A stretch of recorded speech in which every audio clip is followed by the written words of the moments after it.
بسم اللہ الرحمن الرحیم۔ شروع اللہ کا نام لے کر جو بڑا مہربان نہایت رحم کرنے والا ہے۔ السلام علیکم ورحمۃ اللہ وبرکاتہ۔ سب دوستوں سے گزارش ہے کہ ایک بار درود شریف پڑھ لیں۔ ایک بار درود شریف پڑھنے سے اللہ تعالیٰ 10 مرتبہ رحمت فرماتے ہیں۔ حضرت ابو امامہ رضی اللہ تعالیٰ عنہ سے روایت ہے کہ ایک شخص نے رسول اللہ صلی اللہ علیہ وآلہ وسلم سے پوچھا کہ ایمان کیا ہے؟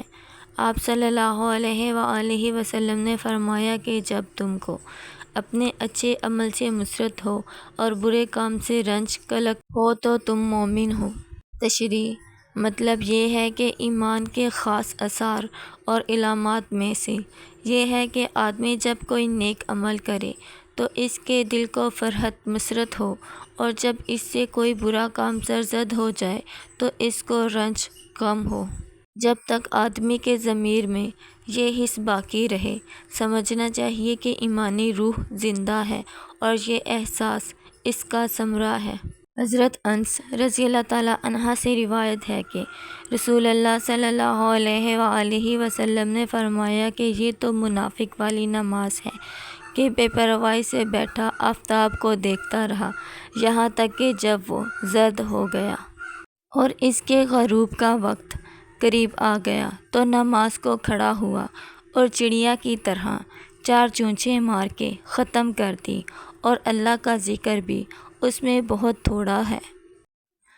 تشریح: مطلب یہ ہے کہ مومن کی شان تو یہ ہے کہ شوق کی بے چینی سے نماز کے وقت کا منتظر رہے، اور جب وقت آئے تو خوشی اور مستعدی سے نماز کے لیے کھڑا ہو، اور یہ سمجھتے ہوئے کہ اس وقت مجھے مالک الموت کے دربار عالی کی حضور نصیب ہے۔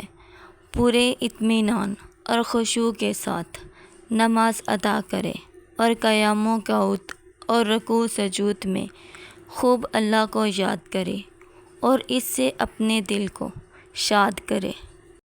لیکن منافقوں کا رویہ یہ ہوتا ہے کہ وہ نماز ان کے لیے ایک بوجھ ہوتی ہے، وقت آ جانے پر بھی اس کو ٹالتے رہتے ہیں۔ مثلاً عصر کی نماز کے لیے اس وقت اٹھتے ہیں جب سورج بالکل ڈوبنے کے قریب ہو جاتا ہے، اور بس چڑیا کی سی 4 چونچیں مار کے نماز پوری کر دیتے ہیں، اور اللہ تعالیٰ کا نام بھی بس برائے نام ہی لیتے ہیں۔ بس یہ نماز منافق کی نماز ہے، اور جو کوئی ایسی نماز پڑھتا ہے وہ مخلص مومن والی نہیں بلکہ منافقوں والی نماز پڑھتا ہے۔